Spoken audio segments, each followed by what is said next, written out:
sabi sa kanila salamat may mga ganito pa sa hinaharap simula pa lang ito ingatan mo si Chien. Ning at iba pa at kasabay nito Team Lefan ay iniisip mo Ning at ang iba pa. Nakakaawa talaga sila halos pulubi at Hinjar may kabang-abang na karanasan sa buhay na hindi ko talaga kaya, makita silang ganito kaya please kung pwede marami pang ganito. Maaaring sa pagkakataong ito ang bilang ng maraming Supreme Realm at Quasi-Immortal Realm Cultivator sa Southern Region ay mangyayari muli at kapag ang unang Elder ay nakinig sa Lin siya ay medyo nagulat at sinabi na tila senior na yon. Hindi pa tapos ang laro ng chess at sinabihan niya kaming makipag-usap kay Moo Johnning at sa iba pa sa tamang panahon kapag kami ay makatagpo ng ganitong mga problema sa hinaharap at pagkatapos ay may nagsabi na ang banal na lupain ng Seno ay dumating at narinig ito. Unang guro ay nagulat din at sandal sa narinig na sabi nitong mga mahilig sa panitikan at sining ay dumating na naman kaya hindi gustong talikuran nitong banal na lupain ng Sanju ay masyadong nakakainis at nag-iisip si Lian. Naiintindihan na ang mga disipulo tulad ni Naf at Zeing ay nagagalit kapag ang kanilang mga mapagkukunan ay inalis sa kanila ngunit ito minsan o dalawang beses hindi ko alam kung kailan matatapos at kailan nakikinig si Naon sa Lin. Nabigla siya at naisip na nakakainis na nakatatanda talagang nagsabi ng isang bagay na tulad ng banal na lupain ng Sanju sa pagtatapos ng iyong kasaysayan noon Janua pagdating sa Lin at sabi sa kanya, Senior pwede ko ba silang paalisin? Para sa iyo at nakikinig Jiang Lin nagsimulang mag-isip si Jan na haharapin siya. Tapos sabi ni Lin kay Jan kaso thank you ayoko na talaga makilala tong mga ta at kapag pareho siling at Naong marinig ito na bigla sila at sinabi ni Ziling kay ate kung paano. Maaaring ang banal na lupain ng Seno ay napakawalang ingat at naong sinasabi nitong banal na lupain. Nang Sanju tapos na pagkatapos nakita namin yung eksena sa labas ng bahay ni Lin kung saan may lalaki. Halika at sinasabi niyang hey kayong mga lumabas at mamatay at mayroong isang malaking army.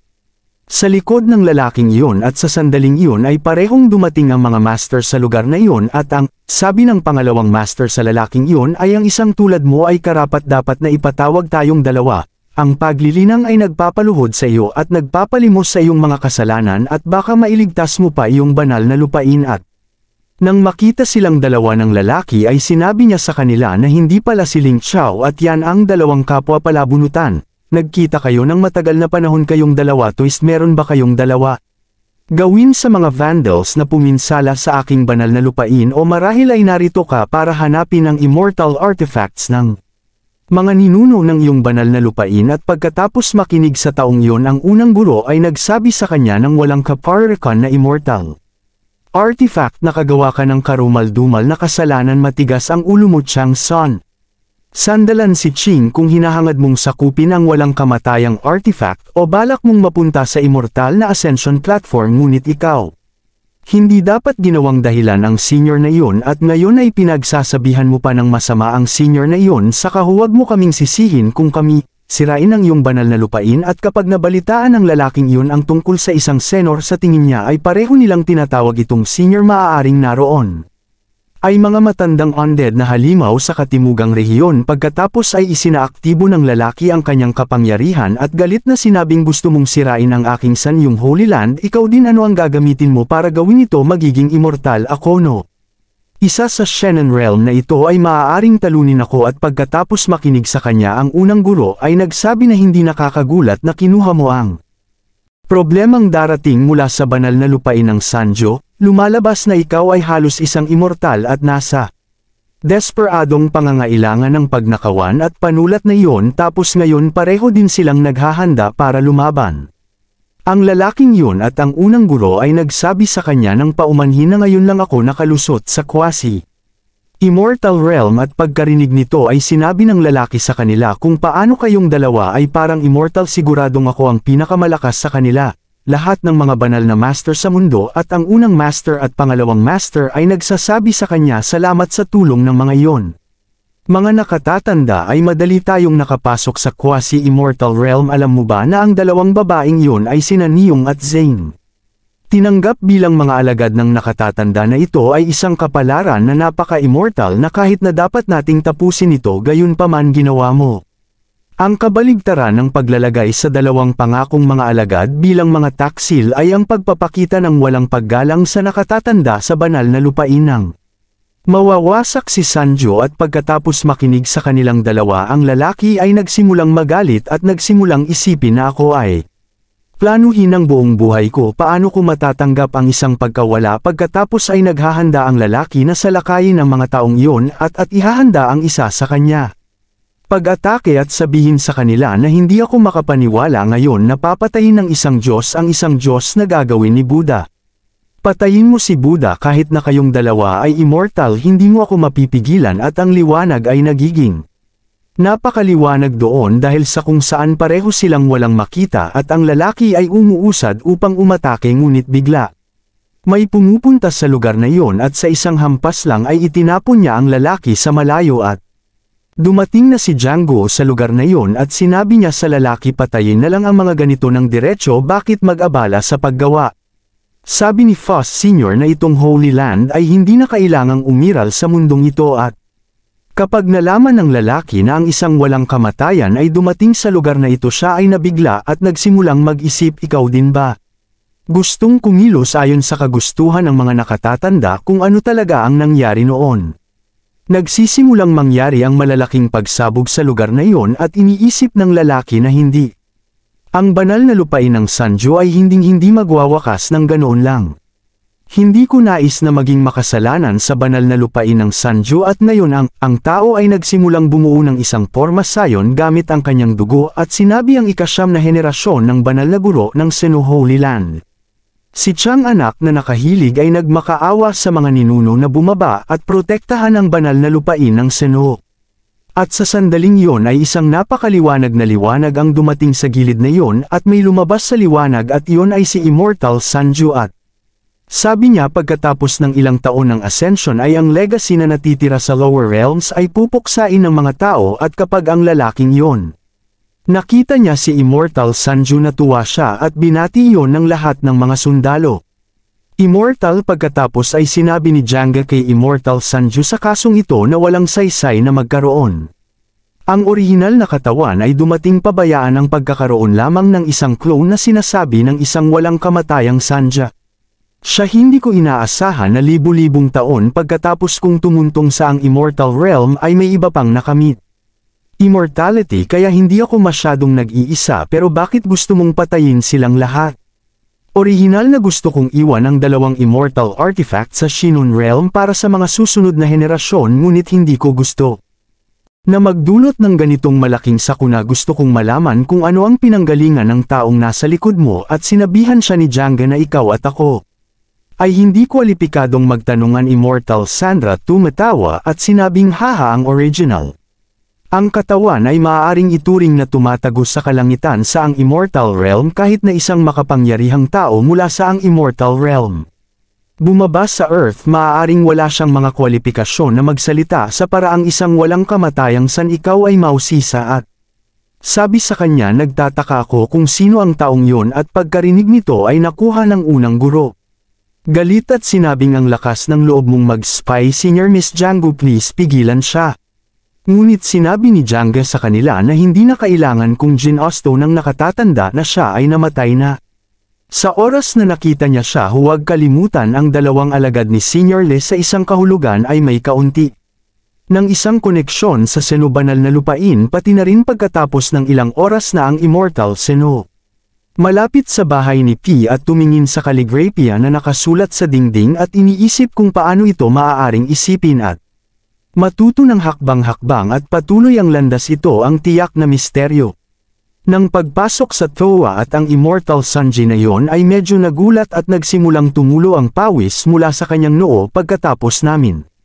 Makita si Lin na ngayon ay tumutugtog ng musika at nang marinig niya ang musikang Immortal Sanjo ay nagsimula siyang magkaroon ng sakit sa kanyang puso at sabi niya ito ang aking Dusty Lot paano magkakaroon ng ganyang heavenly sound. Isa lang itong ordinaryong toast rhythm at marinig ang tunog na hawak ni Immortal Sanja. Kanyang ulo at doon mismo ang sinasabi ng lalaking iyon sa patriarch ng Immortal Sanjo. Paghihiganti para sa amin ang banal na lupain ng Seno ay hindi pa nakaranas ng ganito. Kahihiyan at mas lalo kanilang nirerespeto, hindi mo dapat patawarin, Patriarch. Please gumawa ng isang bagay at Sones sabi sa kanya habang nagpupunas ng ngipin ang paghihiganti ay kwalipikado ka bang sabihin sa akin? Sa lakay ng isang nakatatanda ngayon alam ng banal na lupain ng Sanjo kung ano ang tunay na da. Sa kasamaang palad, libu-libong taon ng paglilinang ang nasayang at pagkatapos ay nagsimula siyang umalis mula roon at ang unang. Sinabi ni Master kung ano ang nakita niya kaya sabi ni Janua isang karangalan para sa kanya na makayanan. Lumuhad at yumuko kay Senior Lee kung narito siya kasama ang kanyang tunay na katawan at sumulyap ako natatakot akong ang kanyang paglilinang ay. Agad na umakyat sa isang mas mataas na antas ngayon ang lalaki ay nagsimulang iuntog ang kanyang ulo at sinabing tapos na kung anong uri ng tao mayroon ako. Nagalit pagkatapos ay dumating si Immortal Sandra sa Jiang at magalang na sinabi sa kanya sa pagkakataong ito ang sagradong lupain ng San.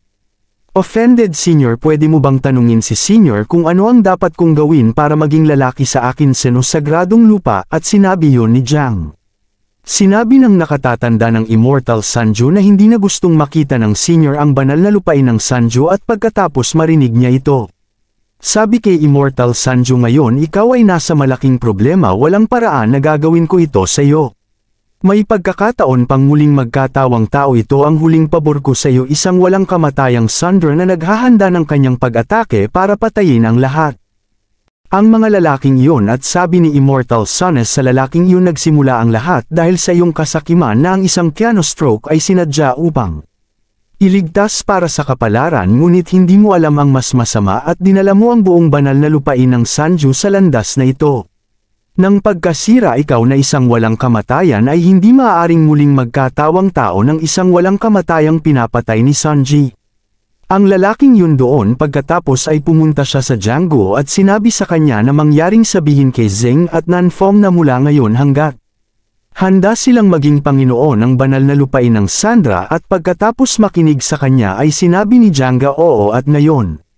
Ang walang kamatayang Sandra ay nagsimulang maglaho sa lugar na yon at habang umaalis ay sinasabi ang kanyang huling mga salita, sayang naman ang aking ipinanganak sa maling panahon at hindi nagkaroon ng pagkakataong sumunod at matuto bukod pa sa pambihirang kapangyarihan. Isang walang kamatayang Sanju ang nawala sa lugar na yon pagkatapos ay sinabi ng pareho ng mga masters na yon.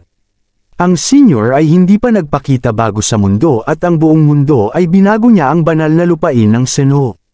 Ganap na napawi at sinabi ni Django sa dalawang Panginoong iyon, tandaan ang mga salita ng mga nakatatanda, ang mga pangyayari sa walang kamatayan. Ang platform ng Ascension ay simula pa lamang nabigyan tayo ng mga nakatatanda ng Immortal Destiny na hindi tayo dapat kumain ng tuyong pagkain at ang mga pawn ay may papel na pawn. Pagkatapos nito ang eksena ay nagbabago at nakikita natin ang mundo.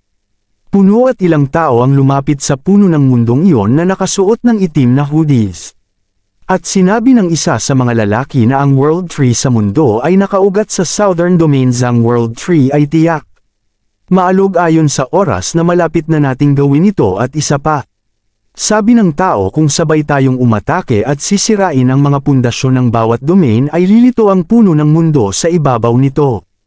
Pag-aari at pagkatapos ay iyon ang aming pagkakataon upang makuha ito. Pagkatapos nito ang eksena ay nagbabago at kami pumunta sa kanluraning desyerto at may 2 taong naglalakad sa lugar na ito at sinabi ng isang disipulo na Master, ang Northern Star, ang Holy Land sa Northern Territory at ang pamilyang Xuan sa Eastern Desert ay nawasak ay ang sakuna. Pagkalipol ng Shannon Realm paparating na at kanya Master sabi, halika na tayo. Malapit nang makarating sa pagtula ng templo kung saan sasabihin sa atin ng dakilang Diyos ang lahat ng bagay na hindi ito maaaring ayon sa paglalatag ng daan. Malinaw na nandito ang templo at pareho silang mga monghe at hiniling ng kanyang alagad. Tumingin sa harap at sinabi ang Buddha Beast statue sa tuktok ng Lay Temple at tinitingnan ng statue na iyon ang Master. Sabi ng Lane Temple's Buddha Beast statue, ang tanging ganoong rebulto sa buong Western Desert ay nakalagay sa itaas. Ang pangunahing bulwagan ng pagtula ng templo at sinasamba ng buong mundo ay nangangahulugan ba ng paglalagay ng templo doon sa aming mga paa sa pagitan ng mga buhangin at pagkatapos ay nagsisimulang umihip ang malakas na hangin sa lugar na iyon. Pagkatapos nito ay nag-shift ang eksena at nakita namin ang isa pang lugar. Sa lugar na ito maraming mga tao ang nag-uusap at sinasabi ang Northern Teritoryo North Star Holy Land ay nawasak. Ang Lay Temple ay inilibing at ay hindi umiral sa mundong ito. Ang pamilyang Zion Yuan sa silangang disyerto ay ganap na nilipol ang mga espiritu ng dragon. Ay napatay sa apoy na wala ni isang survivor na mayroon ng Holy Land ng Zhongzhou, Taiwan.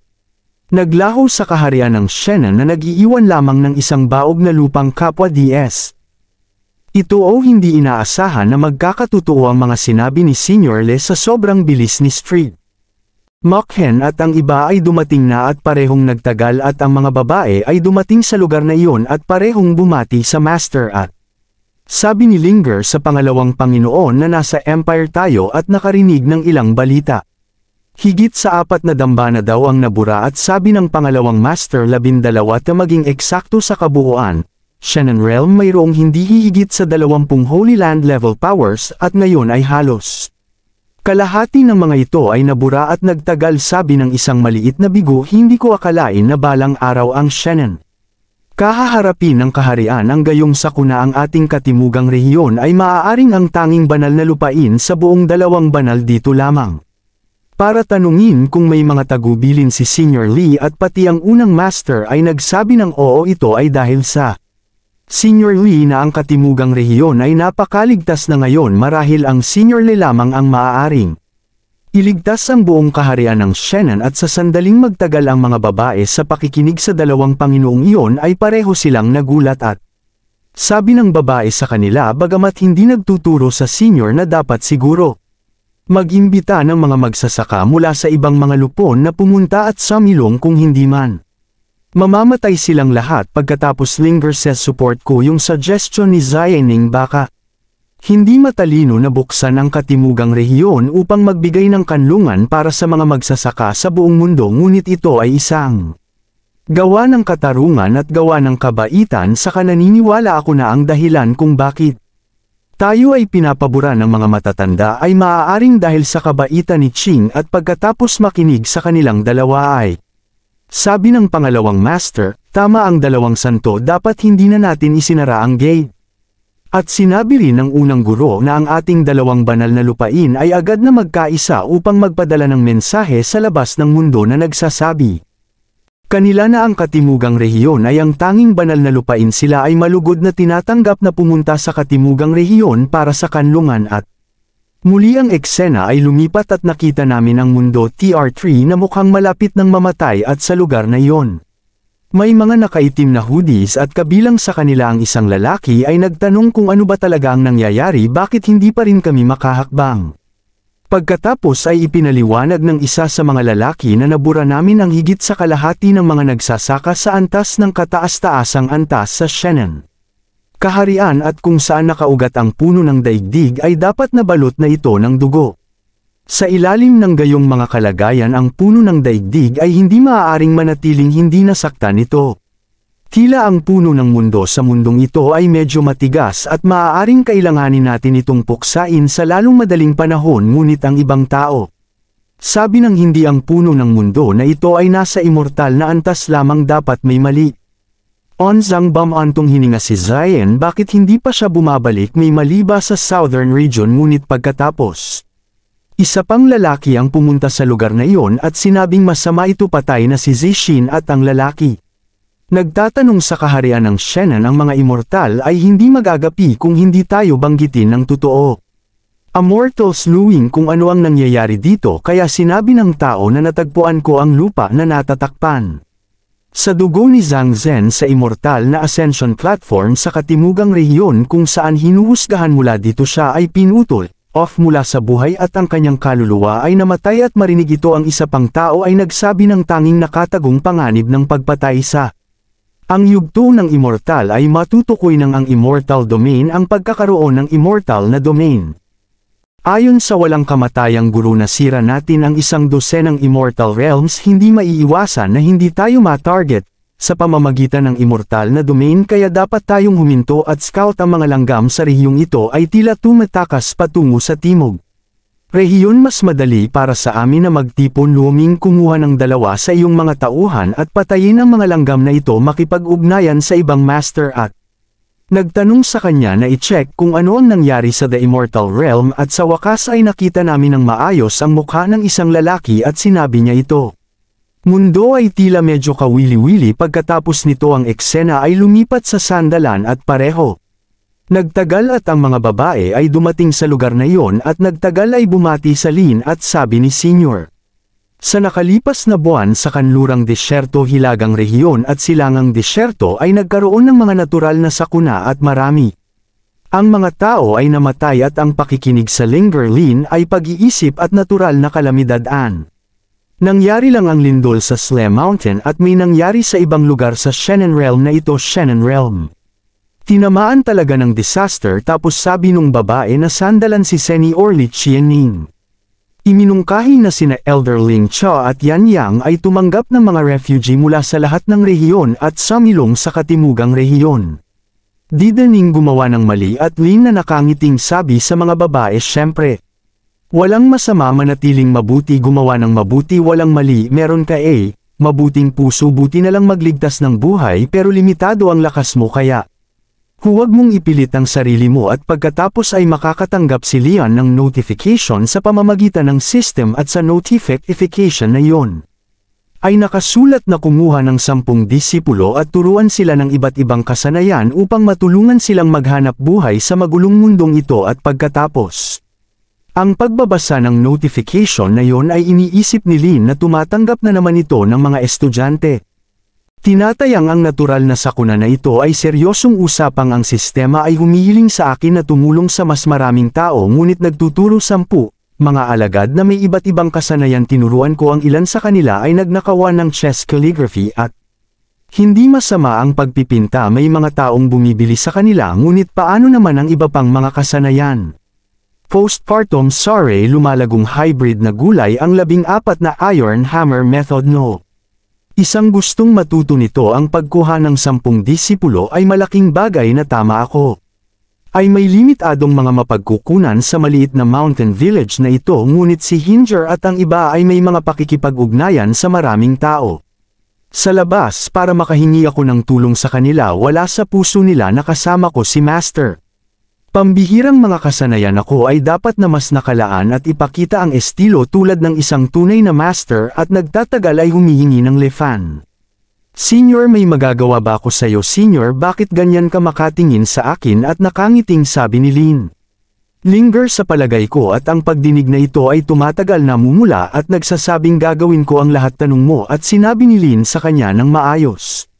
Mayroon pa akong ilang mga kasanayan at nais na makahanap ng ilang mga alagad ngunit ako ay nanirahan sa kabundukan sa mahabang panahon at kaunti lang ang alam tungkol sa labas ng mundo at nang marinig ito ni Linger ay medyo nagulat siya. Ngunit ang mga babae ay masaya at sandalan sabi pa niya oo kaguluhan ang nangyayari at dapat tayong gumawa ng isang bagay tungkol dito at ay nag-iisip oo kaguluhan ang nangyayari at ang babae ay masayang sabi magpahinga ka muna senior malapit na nating ipakalat ang balita ng ang iyong intensyon na tanggapin ang mga alagad sa buong Shannon Realm naniniwala ako na